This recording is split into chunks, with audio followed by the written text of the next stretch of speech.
শরীরের নাম মহাশয়, যা সওয়াবেন তাই সয়। তাই অনেক তো হলো রিচ খাওয়া, এবার একটু পাতলা ঝোল। সয়াবিন দিয়ে সবজি দিয়ে পাতলা ঝোল। এই যে 1/2 চামচ জিরে, 1/2 চামচ মৌরি তেলে ভেজে তুলে রেখে দিয়ে চামচ দিয়ে গুঁড়িয়ে নেব। বেগুন ডাঁটা ভেজে নেব। হ্যাঁ, তারপর আলু পেঁপে সমস্তই ভেজে নেব। বেশি তেলের প্রয়োজন নেই, অল্প তেলে দিয়ে এই চিনি নুন হলুদ সমস্ত একসঙ্গে দিয়ে একটু কষিয়ে নিয়ে ভেজানো সয়াবিনটা দিয়ে দেবো। আবার একটু নেড়ে জল দিয়ে প্রেশার কুকারে 4টে সিটি দিয়ে সেদ্ধ করে নেব। ভাজা মৌরি জিরাটা, মৌরি দেওয়াটা এই কারণে, মৌরি পেট ঠান্ডা করে, ভীষণ উপকার একটি মশলা।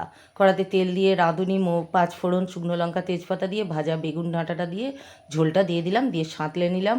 এইবার কি করব, ভাজা মৌরি জিরাটা দিয়ে দিলাম, দিয়ে একটা আলুকে একটু ঘেঁটে দেব। তৈরি হয়ে গেল অপূর্ব স্বাদের স্বাস্থ্যকর একটি রান্না। মাঝে মাঝে তো লাগাম ছাড়া হতেই হবে, রিচ খাবার খেতেই হবে, কিন্তু গরমে বেশিরভাগ সময় এই রকম পাতলা ঝোল খাওয়াই উচিত।